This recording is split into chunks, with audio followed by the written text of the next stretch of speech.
Hey, shalom, brothers and sisters. Welcome back. I thank you again for joining me. Today, I want to talk about the mystery of Enoch, Enoch of the Old Testament. And before I do that, I just wanted to mention there's a book out there called the Book of Enoch, and some people like I've seen it on Ancient Aliens, they talk about it, saying aliens and stuff like that. And there's others, they talk highly of it and everything, but of course, it's not inspired. It's not in scriptures. It's not Yah breathed.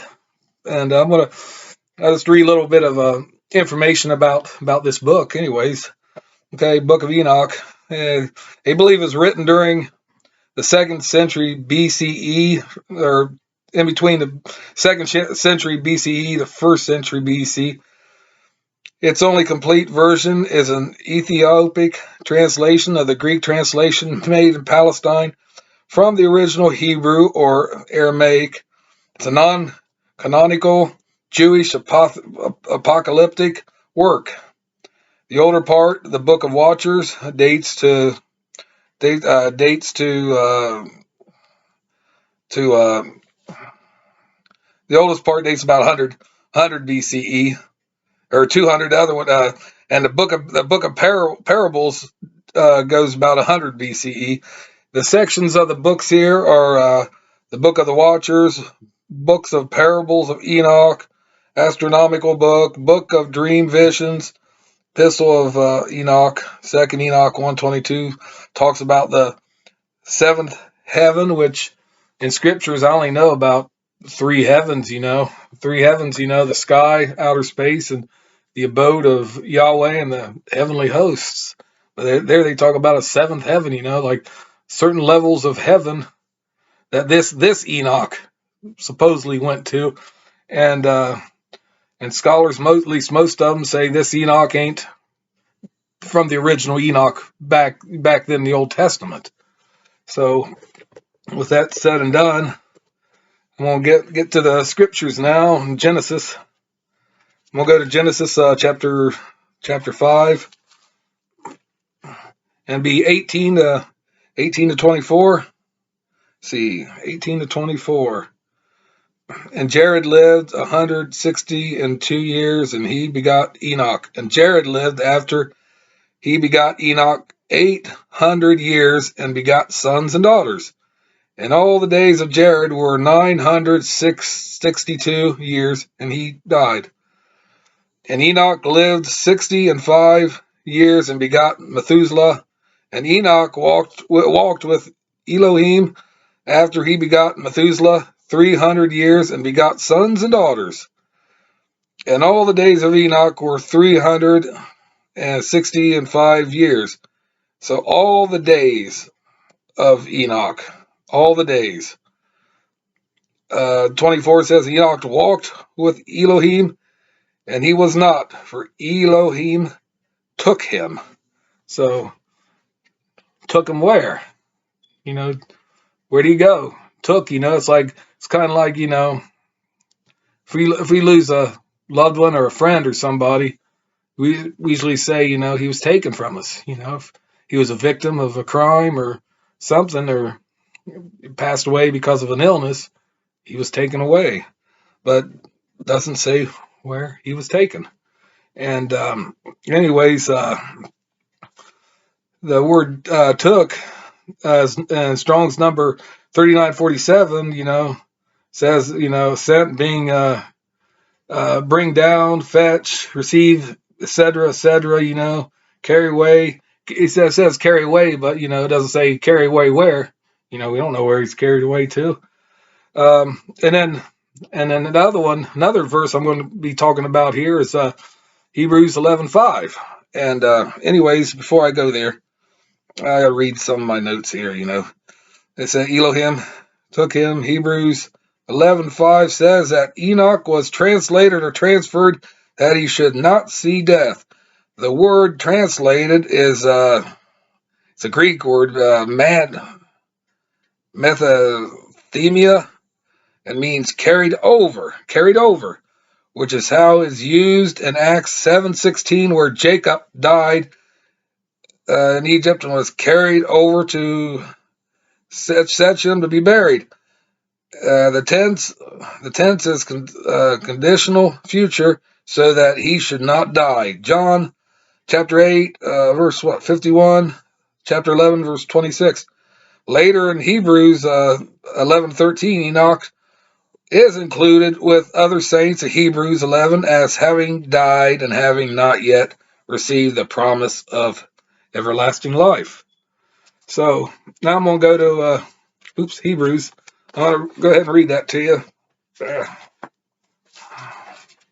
Hebrews in chapter 11, chapter 5. Let's get back a page here. And it says here, by faith, Enoch was translated that he should not see death, and was not found because Elohim had translated him, for before his translation he had this testimony that he pleased Elohim. So, see death, but in the Bible there's two deaths, there's the first death and there's the second or final death. Which death was he talking about? Does it say? And also go to translation, it's 3346, not the number. Strong's transfer, transport, etc. But besides, if heaven, which heaven would he go to? I mean, if it's transferred to heaven, of course, that's what I mean. But looked up translation, and it's like 1331 to heaven, and there's in that number under translation, it has a parentheses that says to heaven. But it's kind of like it was inserted for a reason. Like, somebody might have wanted to get a little funny there and, just add it there, just kind of like, and put in parentheses, like, maybe it didn't really belong in there. It's kind of sketchy, but, and of course, Jude mentions the book of Enoch. I just, chapter, or verse 14, just, he mentions it, but still, the book of Enoch's not, it was not canonized. It's not part of the scriptures or anything. I mean, for all I know, back 100, 200 years BCE, like the Greeks, they were famous for telling stories, writing stories, and putting on plays, stuff like that. Maybe some Jewish fellow just took the inspiration from Enoch and expanded on it in a fictional thing, But anyways, it's talking about translations and everything like that. I'm gonna go to Colossians chapter 1, verse 13. And I'll just say, what about this verse? That's what. Who hath delivered us from the power of darkness and hath translated us into the kingdom of his dear Son, in whom we have redemption through his blood, even the forgiveness of sins. So does that mean when it says delivered us and has translated, I mean, does everybody get translated automatically and go to heaven, or and still live, not die? I mean, it's just a question. I just it popped up during my studies and everything, before I did doing this lesson. But anyways, and the number, it's Strong's number 3179 says carry away, but again, carry away where? Does it actually say heaven? Does it say, I mean, Enoch, just had that little verse in the Genesis, and and then they mention him a couple times here in the New Testament, of course, and people just, especially like I said, the author of the book of Enoch, really expanded on it, and and Stephen King would be proud of him, for coming up with that type of imagery and creation and everything like that, But the book of Enoch, it's not inspired, If it was inspired, it would be in there. But anyways, I'm gonna conclude this with in the Gospel of John. John, who am I going?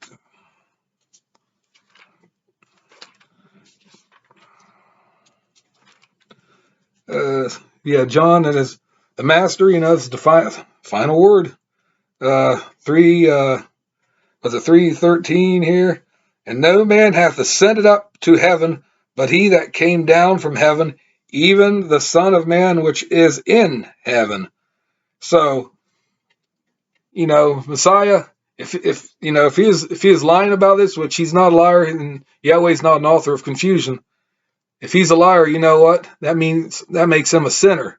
And if he's a sinner, he's no savior of us. He's no savior of the world.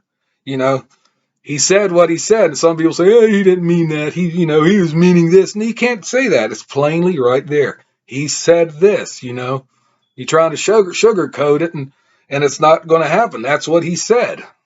Nobody's said it. King David hasn't, And, you got Enoch, you got Elijah. But what about Moses? What about,